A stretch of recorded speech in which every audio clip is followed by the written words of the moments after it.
कहानी की शुरुआत होती है ग्रे ट्रेस नाम के एक कार मैकेनिक से, जो अपने गैराज में एक कार को रिपेयर कर रहा होता है। यह कार उसके एक रेगुलर कस्टमर की होती है और आज उसे यह कार अपने कस्टमर को वापस देने जाना था। जब ग्रे गैराज को बंद करके इस कार को उसके मालिक के पास छोड़ने के लिए निकलता है, तभी उसकी वाइफ आशा अपनी एआई ऑटोमेटिक कार में वहां पहुंचती है। आशा के पास जो ऑटोमेटिक कार थी वह काफी ज्यादा एडवांस थी। यह कार बिना स्टीयरिंग व्हील पकड़े इंसान को सिर्फ वॉइस कमांड पर उसकी लोकेशन तक पहुंचा देती थी। लेकिन ग्रे को एआई टेक्नोलॉजी बिल्कुल भी पसंद नहीं थी। उसका मानना था कि ये रोबोटिक मशीनें आगे जाकर इंसानों के लिए बहुत बड़ा खतरा बनेंगी। लेकिन दूसरी तरफ ग्रे की वाइफ आशा एक बहुत ही बड़ी एआई कंपनी में काम करती थी। इन दोनों की सोच में जमीन आसमान का फर्क था, लेकिन फिर भी ये दोनों एक दूसरे से बहुत ज्यादा प्यार करते थे। ग्रे अपनी वाइफ आशा से कहता है, चलो आज मैं तुम्हें किसी से मिलवाता हूँ। मेरा एक रेगुलर कस्टमर है जिसकी कार मैंने ठीक कर ली है और अब मुझे उसे उसकी कार वापस करनी है। आशा पहले तो वहाँ जाने से इनकार करती है, लेकिन ग्रे के बार बार कहने पर वह वहां जाने के लिए राजी हो जाती है। मगर ग्रे को यह नहीं पता होता कि आशा को वहां ले जाकर वह अपनी जिंदगी की सबसे बड़ी गलती कर रहा है। इसके बाद ये दोनों उसी कस्टमर की कार में बैठकर उसके घर की तरफ निकल पड़ते हैं और आशा की ऑटोमेटिक कार भी उनके पीछे आ रही होती है, ताकि जब ग्रे अपने कस्टमर को उसकी कार उसके हवाले कर दे तो ये दोनों अपनी ऑटोमेटिक कार से घर वापस जा सके। वहाँ पहुँचने पर ग्रे अपनी वाइफ को एक आदमी से मिलवाता है जिसका नाम एरन कीन होता है। तब ग्रे की वाइफ उसे देखकर काफी हैरान रह जाती है, क्योंकि एरन एक बहुत बड़ी टेक कंपनी का मालिक होता है। उसकी कंपनी एआई ऑटोमेटिक टेक्नोलॉजी बनाती थी। यहाँ आशा अपने हस्बैंड ग्रे से कहती है कि तुमने मुझे पहले क्यों नहीं बताया कि तुम मुझे एरन से मिलवाने ला रहे हो। असल में एरन ही ग्रे का रेगुलर कस्टमर होता है, लेकिन यहाँ हम देखते हैं कि एरन का नेचर थोड़ा अजीब सा होता है। उसे यह भी नहीं पता होता कि जब किसी से मिलते हैं तो किस तरीके से मिला जाता है। आशा एरन से कहती है कि वह भी एक एआई टेक कंपनी में काम करती है जो जल्द ही उसकी कंपनी के बराबर पहुंच जाएगी, जिस पर एरन मुस्कुराते हुए कहता है, ऐसा कभी नहीं हो सकता, चलो दिखाता हूँ क्यों। और फिर एरन उन दोनों को अपनी लैब में ले जाता है। वहाँ एरन अपने द्वारा बनाई गई एक स्पेशल चिप दिखाता है जो कि एक एआई यानी आर्टिफिशियल इंटेलिजेंस चिप होती है और उस चिप का नाम होता है स्टेम। वह बताता है कि यह चिप कुछ भी कर सकती है क्योंकि इसमें बहुत सारी पावर है और इससे तेज दिमाग आज तक किसी ने नहीं बनाया। इस इन्वेंशन को देखने के बाद ग्रे और उसकी वाइफ अपनी इलेक्ट्रिक कार से घर वापस जा रहे होते। कार ऑटोमेटिक मोड पर होती है। आशा और ग्रे गाड़ी की पिछली सीट पर रोमांस में मशरूफ होते हैं, लेकिन तभी अचानक उनकी कार अपने रास्ते से भटककर दूसरे रास्ते पर चलने लगती है। ग्रे नोटिस करता है कि कार वहां नहीं जा रही है जहां उसे जाना चाहिए था। तब ग्रे की वाइफ अपनी कार को वापस घर के रास्ते पर चलने के लिए कहती है, लेकिन कार जवाब देती है कि सिस्टम में कोई खराबी आ गई। ग्रे मैन्युअली कार की ब्रेक दबाकर उसे रोकने की कोशिश करता है, लेकिन कार रुकने के बजाय और ज्यादा तेज हो जाती है। ये दोनों कार को रोकने की काफी कोशिश करते हैं, लेकिन कार कंट्रोल में नहीं आती, जिसकी वजह से उनकी कार एक स्पीड ब्रेकर से टकराकर पलट जाती। लकीली इस एक्सीडेंट में दोनों को ज्यादा चोट नहीं आती और वे बच जाते हैं। वे कार से निकलने की कोशिश कर रहे होते हैं कि तभी वहां एक दूसरी गाड़ी आकर रुकती है। उस गाड़ी से 4 लोग बाहर आते हैं और वे दोनों को कार से बाहर निकालकर पकड़ लेते हैं। उसी जगह ऊपर से पुलिस ड्रोन कैमरा सब कुछ रिकॉर्ड कर रहा होता है, लेकिन वह उन चारों लोगों को पहचान नहीं पाता। यहाँ ग्रे को लगता है कि शायद ये लोग चोर हैं। वह उनसे कहता है, प्लीज हमें छोड़ दो, बदले में तुम हमारी गाड़ी, पैसे सब कुछ ले सकते हो। लेकिन वे लोग ग्रे की कोई बात नहीं सुनते और उनमें से एक आदमी ग्रे की वाइफ आशा को गोली मार देता है। यह देखकर ग्रे पूरी तरह से सुन्न हो जाता है। उसकी आंखों के सामने उसकी पूरी दुनिया उजड़ जाती है और वह जोर जोर से चीखने लगता है। इसके बाद वे लोग ग्रे को पकड़कर पहले उसे बुरी तरह मारते हैं और फिर ग्रे को भी गर्दन के पीछे गोली मार देते हैं।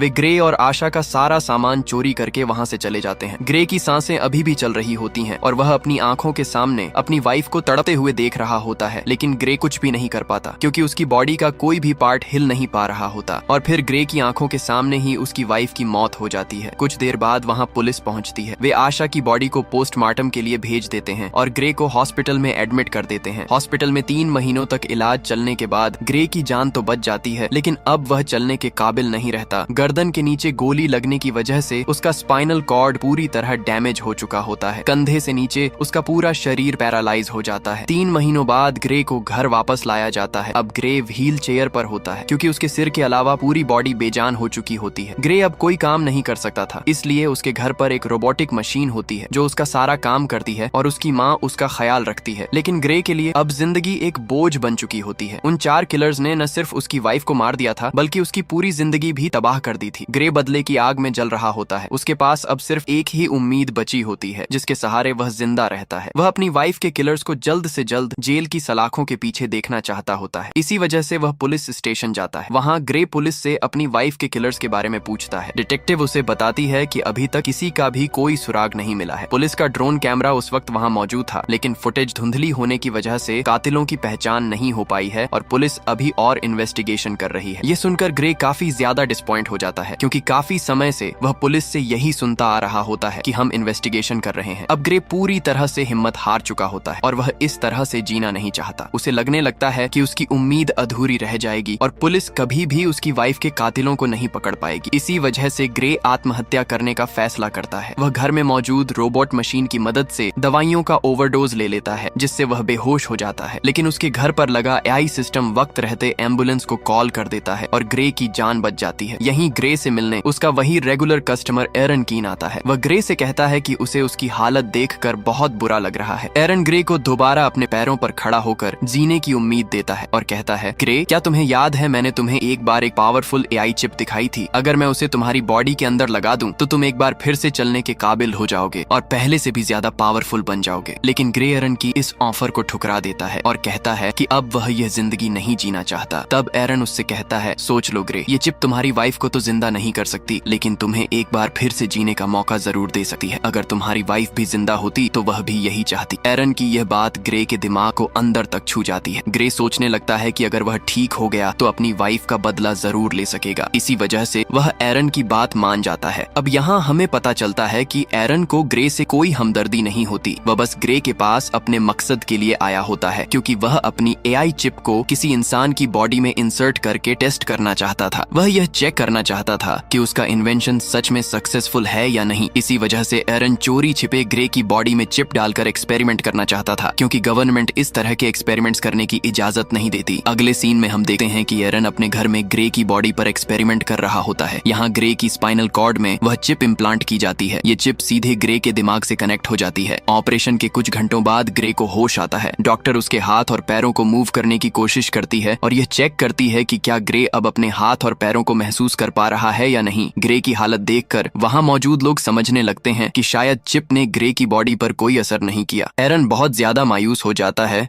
क्योंकि उसे लगता है कि उसके इतने सालों की मेहनत बेकार चली गई। लेकिन तभी अचानक ग्रे अपने हाथों को हिलाने लगता है। ये देखकर सब लोग हैरान रह जाते हैं। अब ग्रे अपने दोनों हाथ मूव कर पा रहा होता है और देखते ही देखते वह अपने दोनों पैरों पर खड़ा हो जाता है। खुद को ठीक होता देखकर ग्रे बहुत ज्यादा खुश हो जाता है। अब वह खुद को पहले से भी ज्यादा पावरफुल फील करने लगता है। एरन भी अपना एक्सपेरिमेंट सक्सेसफुल होता देखकर काफी खुश हो जाता है। इसके बाद एरन ग्रे से एक कॉन्ट्रैक्ट पर साइन करवाता है, जिसमें लिखा होता है कि ग्रे किसी को भी यह नहीं बताएगा कि वह चल सकता है और उसे सबकी नजरों में पैरालाइज्ड बनकर ही रहना होगा, क्योंकि अगर गवर्नमेंट को यह पता चल गया कि ग्रे एआई चिप की मदद से दोबारा चल पा रहा है तो एरन को अरेस्ट कर लिया जाएगा और ग्रे की बॉडी से उस चिप को निकाल लिया जाएगा, क्योंकि किसी इंसान की बॉडी में इस तरह की चिप लगाना इल्लीगल है। इसके बाद ग्रे अपनी व्हील चेयर पर बैठकर घर वापस आ जाता है। घर पहुंचने पर ग्रे को पता चलता है कि उसके लिए डिटेक्टिव की तरफ से एक पैकेज आया है। उस पैकेज में ग्रे की वाइफ की पोस्टमार्टम रिपोर्ट और उसके केस से जुड़ी कुछ जरूरी जानकारी होती है। ग्रे पुलिस ड्रोन से रिकॉर्ड की गई फुटेज देखने लगता है, लेकिन फुटेज काफी धुंधली होती है। इस वजह से ग्रे को किलर्स के बारे में कोई खास जानकारी नहीं मिल पाती। वह मायूसी में शराब पीने लगता है। तभी अचानक उसे एक आवाज सुनाई देती है। क्या तुमने फुटेज में एक चीज नोटिस की? ये आवाज सुनकर ग्रे इधर उधर देखने लगता है, लेकिन उसे वहाँ कोई नजर नहीं आता। ग्रे घबराकर कहता है, कौन है? सामने आओ। तभी फिर से वही आवाज आती है, शांत हो जाओ ग्रे, मैं तुम्हारे अंदर लगी वही एआई चिप हूँ, वही सिस्टम जो तुम्हारी बॉडी को कंट्रोल कर रहा है। ये सुनकर ग्रे सोचता है कि शायद वह पागल हो गया है। इस पर चिप जवाब देती है, नहीं ग्रे, तुम पागल नहीं हुए हो। ऑपरेशन के दिन से ही मैं तुम्हारे साथ हूँ। तुम जो देख सकते हो मैं भी वही देख सकती हूँ। ग्रे पूछता है, क्या तुम्हें और कोई सुन सकता है? चिप जवाब देती है, नहीं, मुझे सिर्फ तुम ही सुन सकते हो। अब चिप ग्रे की मदद करने लगती है ताकि ड्रोन फुटेज की मदद से ग्रे यह पता लगा सके कि उसकी वाइफ को मारने वाले लोग कौन थे। ग्रे जो कुछ भी देख रहा होता है चिप भी वही सब देख पा रही होती है। चिप ग्रे का ध्यान फुटेज में एक किलर की तरफ दिलाती है और कहती है, देखो ग्रे, इन चारों में से एक की बॉडी पर टैटू बना हुआ है, लेकिन वह टैटू बहुत ज्यादा ब्लर होता है। ग्रे कहता है, ये तो बिल्कुल क्लियर नहीं है, मैं इसे देख नहीं सकता। चिप जवाब देती है, तुम नहीं देख पा रहे हो लेकिन मैं देख सकती हूँ। मैं इस टैटू की एक क्लियर इमेज बना सकती हूँ, बस तुम एक पेपर और पेंसिल उठा लो। ग्रे के पेपर और पेंसिल उठाते ही चिप ग्रे के हाथों की मदद से बिल्कुल परफेक्ट वही टैटू बना देती है। जब ग्रे उस टैटू को ध्यान से देखता है तो उसे पता चलता है कि यह एक मिलिट्री टैटू है। थोड़ी रिसर्च करने के बाद ग्रे को उस टैटू वाले आदमी के बारे में पूरी जानकारी मिल जाती है। ग्रे हैरान रह जाता है क्योंकि चिप ने कुछ ही मिनटों में उस कातिल का टैटू और उसका एड्रेस निकाल लिया, जिसे पुलिस महीनों की इन्वेस्टिगेशन के बाद भी नहीं ढूंढ पाई थी। ग्रे बहुत खुश हो जाता है क्योंकि उसे अपनी वाइफ के किलर्स में से एक किलर का पता चल चुका होता है। वह उसके बारे में पुलिस को इन्फॉर्म करने का सोचता है, लेकिन तभी चिप उसे रोक देती है। चिप ग्रे को याद दिलाती है कि एरन ने उसे यह सब करने से मना किया। वह कहती है, तुम भूल गए कि तुमने एरन के साथ कॉन्ट्रैक्ट साइन किया था। अगर तुम पुलिस को इस किलर के बारे में बताओगे तो वे तुमसे पूछेंगे कि तुम्हें यह सब कैसे पता चला और यह टैटू तुमने कैसे बनाया। ग्रे चिप से पूछता है, तो फिर बताओ अब मैं क्या करूं? चिप जवाब देती है, पहले तुम खुद उस आदमी के एड्रेस पर जाओ और उसके खिलाफ सबूत इकट्ठा करो। इसी वजह से ग्रे खुद उस जगह पहुंच जाता है। वहाँ पुलिस ड्रोन मौजूद होते हैं, इसलिए ग्रे ड्रोन के सामने अपनी व्हील चेयर पर ही बैठा रहता है। जैसे ही ड्रोन वहाँ से चले जाते हैं, ग्रे चुपके से खड़ा होता है और किलर के घर की तरफ बढ़ जाता है। ग्रे दरवाजा खोलकर घर के अंदर चला जाता है और वहाँ सबूत ढूंढने लगता है। तभी उसे पता चलता है कि उस किलर को किसी ने बहुत सारे मैसेज भेजे हैं। ग्रे के अंदर लगी चिप उन मैसेजेस को कुछ ही सेकंड में पढ़ लेती है। चिप ग्रे से कहती है, इन मैसेजेस में ओल्ड बोन नाम की जगह का बार बार जिक्र है, क्या तुम्हें इसके बारे में कुछ पता है? ग्रे जवाब देता है, हाँ, यह हमारे घर के पास ही एक बार है। इसी बीच ग्रे को किसी के आने की आवाज सुनाई देती है। असल में वह किलर वापस आ चुका होता है। वह देखता है कि उसके घर में सारा सामान बिखरा पड़ा है। तभी वह सामने लगे शीशे में ग्रे को देख लेता है। वह तुरंत ग्रे पर हमला कर देता है और पूछता है, तुमने मुझे कैसे ढूंढा? ग्रे कोई जवाब नहीं देता और उल्टा उससे पूछता है, तुम बताओ मेरी वाइफ को किसने मारा था? वह किलर बहुत ताकतवर होता है और ग्रे पर भारी पड़ने लगता है। इससे पहले कि वह ग्रे को मार पाता, ग्रे के अंदर लगी चिप उससे कहती है, मुझे तुम्हारी बॉडी का फुल कंट्रोल दो ताकि मैं कुछ कर सकूं। और बिना सोचे समझे ग्रे उसे परमिशन दे देता है। शिप से परमिशन मिलने के बाद ग्रे अचानक उस किलर पर जोरदार हमला कर देता है और उसे बेहद बेरहमी से पीटने लगता है। किलर पूरी तरह घबरा जाता है और सोचने लगता है कि आखिर अचानक इस आदमी में इतनी ताकत कहां से आ गई। वहीं दूसरी तरफ ग्रे खुद भी हैरान होता है कि आखिर वह इतना ताकतवर कैसे हो गया। इसी बीच ग्रे उस किलर से कहता है कि वह खुद को उसके हवाले कर दे, लेकिन तभी वो किलर अचानक एक नाइफ निकालकर ग्रे पर अटैक कर देता है। इस सिचुएशन को देखते ही स्टेम तुरंत कंट्रोल ले लेती है और पूरे हालात संभालते हुए उस किलर को वहीं मार डालती है। किलर के मरते ही स्टेम ग्रे को उसका बॉडी कंट्रोल वापस दे देती है। यह देखकर ग्रे पूरी तरह टूट जाता है क्योंकि वह किसी को जान से मारना नहीं चाहता था। उसे लगता है कि अब उसका जेल जाना तय है। स्टेम ग्रे से कहती है, घबराओ मत ग्रे, तुम्हें कुछ नहीं होगा, बस जल्दी से यहाँ से अपने सारे फिंगरप्रिंट्स मिटा दो। स्टेम जैसा कहती है, ग्रे बिल्कुल वैसा ही करता है। कुछ देर बाद पुलिस उस आदमी की बॉडी को पोस्टमार्टम के लिए ले जाती है, जहाँ हम उस डिटेक्टिव को देखते हैं। पोस्टमार्टम के दौरान डिटेक्टिव को पता चलता है कि उस आदमी की बॉडी के अंदर एक वेपन इंसर्ट किया गया था और उसकी पूरी बॉडी में छोटी छोटी वायरिंग फैली हुई थी। यानी वह किलर कोई आम इंसान नहीं बल्कि एक अपग्रेडेड ह्यूमन था जो नॉर्मल इंसानों से कई गुना ज्यादा पावरफुल था। दूसरी तरफ एरन कीन ग्रे पर बुरी तरह गुस्सा करता है। वह कहता है, तुमने उस किलर को क्यों मारा? ये काम बहुत ज्यादा रिस्की था। अगर तुम पकड़े जाते तो तुम्हारे साथ साथ मुझे भी जेल जाना पड़ता। मैंने यह चिप तुम्हारे अंदर इसलिए इंसर्ट नहीं की थी कि तुम अपनी वाइफ का बदला लो, और अगर दोबारा तुमने ऐसी कोई हरकत की तो मैं इस चिप को डीएक्टिवेट कर दूंगा, जिसके बाद तुम फिर से पूरी तरह पैरालाइज्ड हो जाओगे। इधर डिटेक्टिव भी लगातार यह पता लगाने की कोशिश कर रही होती है कि उस आदमी को आखिर किसने मारा। तभी उसे पता चलता है कि जिस समय उस किलर का मर्डर हुआ था उससे कुछ देर पहले ग्रे अपनी व्हील चेयर पर उसी एरिया में मौजूद था। इसके बाद डिटेक्टिव सीधे ग्रे के घर पहुंचती है। डिटेक्टिव ग्रे से कहती है, हमने तुम्हें उसी समय उस इलाके में देखा था जिस समय सर्क नाम के आदमी का मर्डर हुआ है। हमें पहले से शक था कि वही आदमी तुम्हारी वाइफ के मर्डर में शामिल था, क्योंकि उसका क्रिमिनल रिकॉर्ड बहुत लंबा है और वह उसी एरिया में रहता था जहां तुम्हारी वाइफ को मारा गया था, और अब कल उसी आदमी का मर्डर हो चुका है। ये सुनकर ग्रे हैरानी से कहता है, ओह